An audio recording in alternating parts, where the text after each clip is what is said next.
to see you, mate. I know it's by the internet, the wonders of the internet, but you're looking well, and hopefully all your family's well and safe in Italy. Yes. Thanks, mate. Everything is fine. My family is healthy and safe, so we are good. We are good. Good. Well, listen. We know you as a football coach, where you've come into the Brookhouse Academy and you've coached on a number of occasions, and I have to say that the boys love your coaching sessions, your enthusiasm for the game. But I just wanted to go back, if I can. Who was your first major influence on you as a child growing up in terms of football? You mean as football player or as manager? No, football player. Well, for me, it was my school teacher who encouraged me. But or it could be your parents. I don't know. Who was the biggest influence on your career? Actually, it was just the curiosity to understand. Everything started. Probably you will laugh on this, but start with a question that my brother asked me. Say, what the players are used to eat before the games? So I replied to my brother, I don't know. Let's start to be professional. Let's try to be professional. So we start to play football, and we felt in love. Now we are addicted, completely addicted. We can't breathe without football. But was more, I think, destiny. Yeah. An attraction from something that you don't know, and basically is everywhere because it's on TV, on the newspaper, in the newspaper. So. Now, looking at your profile, Gabby, you were a defender, and I'm just wondering whether you were a Baggio fan or a Zola fan or a Vialli fan, or did you go down the route as a defender of Maldini or Baresi or Cannavaro? Who was the best player you think as a defender for you? Or who did you admire the most? Without any doubt, Maldini. Maldini was still is an icon of football because he's powerful, technical. But at the beginning, I understood that was too hard for me to become a Maldini. So I moved to Nesta. I don't know if you remember Nesta, Alessandro Nesta. Yeah. Was a national team player, very elegant. And my third step was Costa Curta. So you're talking about people that could handle the ball, but they were serious defenders. Yeah, complete. They were like midfielder in the back four. They play back four. Very skillful, very elegant with the ball, but also powerful and tough as a defender has to be.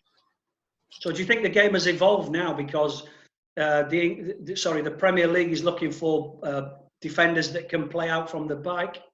Whereas in the 80s, the Italian defenders were looked upon as the superstars of the game. Now everybody's looking for pace and power in forward areas.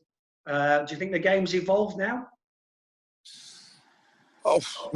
My point is this: that everyone is moving, talking about defender in the direction of defender who can build the play, who can build up the play, but they are losing the focus to defend. What I think is we should back a bit on the basis of the defenders, because you look sometimes the center back or full back, they lose the man in the box because they lost completely the feeling of the 1v1 of marking in the box. So I think the right compromise is to find player able to play football, that is the basis, but able also to do the ABC of the defender, so marking. But I think England so far is one of the best countries, especially the Premier League, where you can find this kind of combination, because more than in any other countries, the defender accept the 1v1 because they are powerful, but they are not scared to play. So I think so far is England one of the great example from where we have to take inspiration. So what type of defender were you then, Gabby? Be honest with yourself. Come on. I was elbow, punch, knee. The Usually, I was dark too short. art. Yeah, even worse. I was used to say to my brother, I was right-footed, but I was born with two left. So Good. Well, I listen, was a bit alike. you had a career. You started off in the professional game. You had a career in the lower leagues, and then I've seen 2006-07. You went from Serie B to Torino in Serie A. How did that come about, and what was the step up like? Actually, my career is a bit peculiar because when I was 19, I supposed to sign for a Premier League club, and I broke my ACL. Oh. So I came back and I signed for Inter. You know, do you remember in our time you can be loaned, but being buying and just loaned, so you couldn't play even one game for Inter. But I broken twice my ACL again, so it was to reach, as you said, my debut in Premier League was a tough way. It was I climbed, as I said to my wife, I climbed the Himalaya. Yeah. And my debut was, as I always, I should have to play in that environment. So it was natural. Even if I know, as you underlined more than once, that I was a poor player, but I was there. You said it, not me. I was natural. So my big emotion when I played against Milan in San Siro, and I still remember when I was warming up, I say, I'm gonna to mark Maldini in the corner kick. Yeah. And this is the temple of football. Now I understand why everyone want to play in San Siro. Yeah. And that was my big emotion, but was already the end of the first leg of the season. Yeah. So listen, that's interesting that you talk about you had some early injuries, particularly with your ACLs, which are major injuries in those days. How did you recover from those in terms of the mental side of it? Because I'm trying to talk to the boys about the mental side of the game, because it's a massive part now, and everybody has injuries, everybody has lack of form, everybody feels nervous before games. How did you cope as a young player? So actually what I'm doing now in this lockdown, so when I had the injury, I thought that wasn't something that should happen to me. So I simply accept the situation, find it a positive aspect, and try say, okay, this is a big, I don't know if it makes sense, but a big wall that God want me to jump over. Yeah. So I have to be tough, I have to be resilient, I have to be strong. And it's something that you have to have if you want to realize your dream. I think few people born blessed. So in 1 second they became top player, in 1 second they became top manager. Everyone want to win, everyone have dream, but the difference is made from who really believe every day, even going against the wind, that he can do it, and this is what happened to me. So when with this mental approach, when I start my first game after the 3 injuries, it was natural. I never stopped to play, because as you can teach me, yes, okay, you have to be skillful, you have to be athletic, you have to be as manager brilliant, but is also everything is related to the mind, to how strong you are, how strong you want. Yeah. I agree, Gabby. What was your personal highlight as a player then? Say again, because what was your personal highlight as a player? Say again. What was your when you was a player? I didn't have it. I didn't have it. No. I was very physical, powerful physically, but my main skill has always been the mind.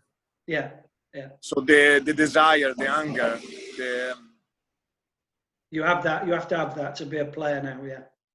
Yeah, but I think is the ABC in any job, Yeah.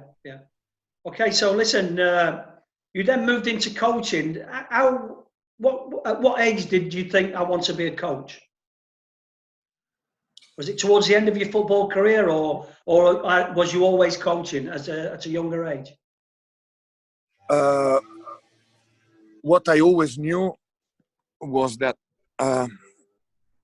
I said to my brother once we had a dinner after a game, our life is on the pitch.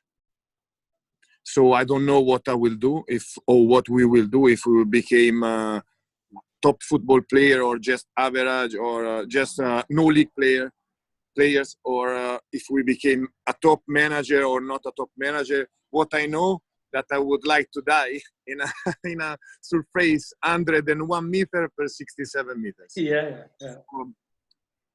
I always knew that my life was in football, and now I'm still fighting to be part of this world. But I can't see myself doing something different, if not coaching or now obviously not anymore playing for the happiness of a lot of supporters. Yeah. But I always have inside of me. So looking at your bio, you started as a head coach in the. Am I right to say in a newly formed team in Italy? Yeah, actually, my first experience was because when after my last year in Serie B, the Italian Championship, I signed a 3-year deal with Carpi, a League Two team. And at the end of my contract, the chairman offered me the chance to be the assistant manager there, where we won the league. And the following year, I accepted the offer of a League Two club as manager. Yeah. I've been sacked because I wasn't ready. Hey, all good managers get sacked, Gabby. Believe you me. I've had it a few times. Yeah, but it's something that you have to accept if you want to do this job, and you have to metabolize, understanding what you could do better, and don't lose what you have done better. But in that experience, I was ready in terms of coaching, but not ready in terms of managing all the environment. So at the end, I think was something that should happen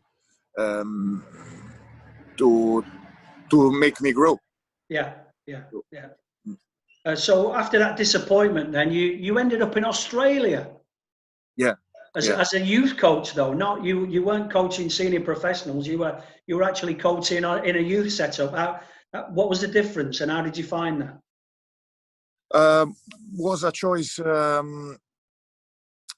Micky. When you stop to play, you're still football player in your mind, and I understood that I was lacking something, and wasn't in the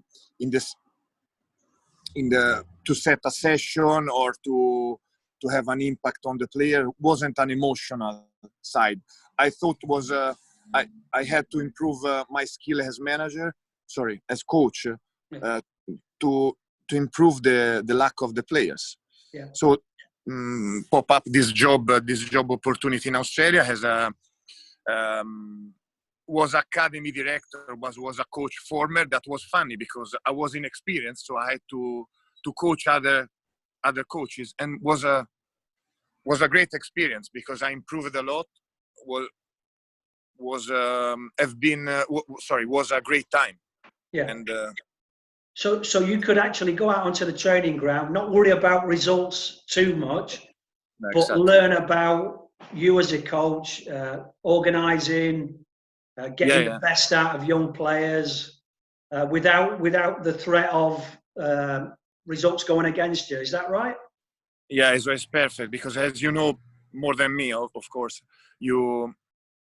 this 3 point is a 3-point business, and these 3 points sometimes kill you because they don't give time, because football hasn't got time.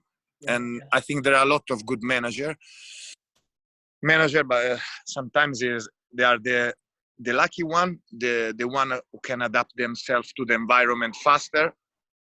By the way, that was a great experience. I learned a lot, and I shared a lot with the coaches over there. Yeah, yeah. Well, listen, Gabby, there's a great saying in football that it's better to be a lucky manager than a good manager. Yeah, that's true. Yeah, that's true. That's true. But we are both Micky. Yeah, yeah, So of course, of course. Yeah, we want utopia. We want everything. What I'm interested to know then is that you then work for Henk ten Cats. I hope I pronounced that right. And Franco Zola at Birmingham City. Yes. Two great football people. Did you learn a lot from both of those players? Yeah, a lot. Coaches, sorry. A lot. And Tenkate is more a manager, but he has a strong personality. I mean, when I say manager, he's a 360-degree manager, so he can manage all the environment easy. It's natural. He's like a showman. He's a skillful person in this. He has a few but strong principles on the pitch, and I learned a lot. Yeah. And he delegated a lot in terms of the coaching to his trusted coaches. Yeah. Not really. The first year with me, a bit. The second year, he has got the same behavior with everyone. He was doing and leading and everything. But this is a part of managing. Is a choice. Yeah. Gianfranco was is more a coach. He has a great knowledge on the pitch and a great human being. He delegate a lot. He delegate what he has to delegate or he think is needed to delegate to the staff. And I learned a lot of. I think was a bit unfair what's happened to him. Yeah. Because probably the people don't remember the environment, but Gianfranco joined the club when an English manager was sacked and he was close to the playoff. So all the environment, all the club, all the supporter loved him. So the challenge of Gianfranco wasn't only on the pitch, was also to manage dynamic that were bigger than him. But that's the reality. It's not to protect him or to find a justification. Yeah. So wasn't a great experience in Birmingham in terms of the result, but was an amazing experience in terms of growth for myself. Yeah. I still have great connection with them, and I had the chance to learn from them good players. So I think when you become a manager, you expect when you get a job, Gabby, that you think that everybody wants you to do well, and the honest brutality of football management is that there's people inside the football club that you've joined don't want you to succeed. That's the simple facts, and it doesn't sit right with me. But Gianfranco Zola was one of my heroes growing up. What a fantastic footballer! And was he a frustrated footballer, or could he accept the frailties of some of his players happily or not? Okay, he found there a lot of challenges.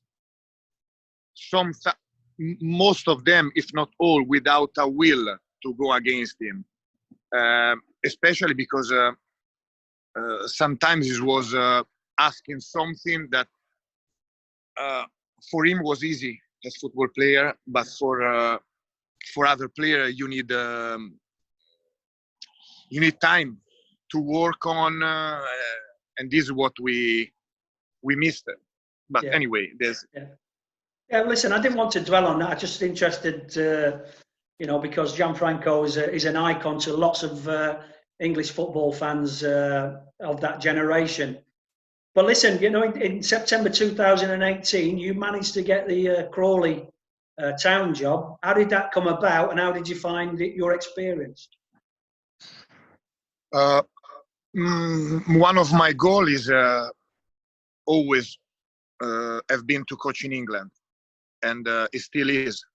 So I invest money when I was sacked from Birmingham to be in England, to understand which is the environment that at this time could fit me. So I couldn't pretend to coach a Premier League or a Championship club, even a League Two. So I start to watch a lot of game in National, in League Two, and I've been and I was introduced to a lot of football people. One of these was Erdem Konjar in Crawley Town, and once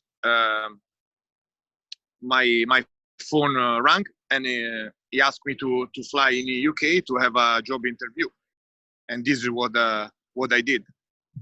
So it's not when you find a job, it's not because you are the best coach in the world. Yeah. So there are few coaches that you find a job because they are the best one. The other one is because they invest time, they invest energy, they invest money, and they have a good connection. They have good connection. So how you can judge, Micky, a manager? You can judge a player every day during the training session, or you can watch the game. But a manager, you can imagine his philosophy, his way to lead a club. Yeah. So it's about how you connect with people. Yeah. And was a great experience, Micky. For me, was a great experience. And it's not an experience that's put you off, Gabby. No, you still want to work, not necessarily at League Two level, but you'd be interested if a job came around, yeah? Yeah, of course, Micky. And was a great experience for a lot of reasons. The first one, because it was a great challenge, coach players with a different culture, a different attitude. But at the end was the easiest one. I think I grew up a lot, as all the managers do when in difficult moments. I love the experience. I love the environment. I left a piece of my heart in Crawley. Even I said I was sacked. I have a good relation, still a good relation with the board, with the players. Yeah. Most of them, of course, you can be loved from everyone and from all the employees. I build a lot. I know that I build a lot in Crawley, and if they have today is a training ground, it's because we work a lot with the employee to find the proper training ground. If the club has a more professional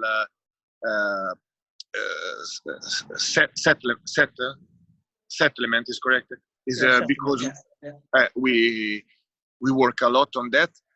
We pick up in 2 years a lot of good players, and we work shoulder to shoulder with the chairman advisor. Yeah. So I know how hard you would have worked, because I've been at that level myself, and what you tend to do is, like you said, leave a lot of yourself inside a football club, and good foundations for somebody else to pick up. Now, that's the unfortunate part of it, because the average lifespan of a second division manager is 12 months, Gabby. So you did well, mate. You lasted longer than that. So that for me is success. 16 months and 4 days. Oof. Good. So listen, future aspirations. What do you want to be? Do you want to be a number one? Do you want to be a number two? Head coach or assistant manager? It's a tough question, but I feel myself as a manager, but I know as well that to work for top manager is something that make easy your future path. So I will be not scared if pop up a job of a manager of a Premier League or a Championship. I'm talking in Italy or in England. Say, okay, listen, I need a person with your skill. Have to be clear the roles and responsibilities. And if I'm happy of my roles and responsibility, and they need a profile like me, why not? I think, Micky, in our environment, you find a job in the while you're working. Yeah, yeah. So if someone, let's say a top manager or a manager, say a good manager, say, okay, I need someone who coach the defense of the midfielder or the striker or do this for me.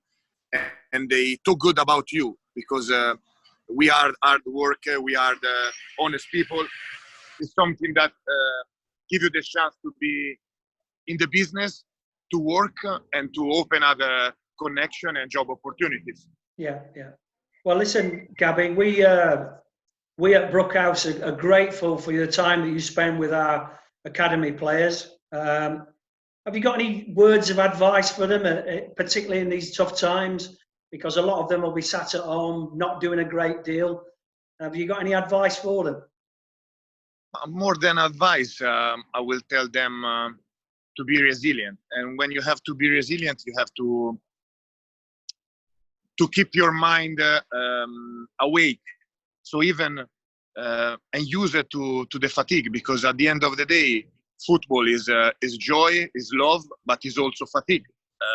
And if you are able to manage this feeling, you can reach the following goals. So if they want to train themselves in a room, they can do it. There are a lot of cardio session on the web, and they can do it for half an hour twice per day. They can read book, they can watch games, they can still remember or thinking about how wonderful is be part of a team. So and to remember every time, all the times that they joined the session, they were a bit lazy. So that's the time where they have to miss the squad, to miss the fatigue, the manager that is shouting on them. I think, listen, Gabby, I think it's great advice. You know, I knew we'd get words of wisdom from you. You are the wisdom. Listen, Brookhouse, Market Harborough. How was your experience in the town? And would you recommend Brookhouse to any future students that are thinking about coming to the academy? I think Brookhouse is a brilliant environment. And under some aspect, you were more organized than when we were in Crawley. And you are still. Trying, mate. Yeah. And I think it's the perfect environment to chase a dream and to realize a dream. Because you are doing everything like a professional football club. You give the chance to the boys to play a lot of friendly with professional clubs, to open their connection. You are a beautiful showcase in terms of football chances and school chances. And only because you are there, they should they should join the school. But listen, Gabby, I think we've taken enough of your time. On behalf of Brookhouse, we hope to see you again very soon. You stay safe, my friend, and I look forward to seeing you again. Thanks, mate. Take care, be safe. Thanks, Gabby. Bye. Thank you, mate. Bye. Bye-bye.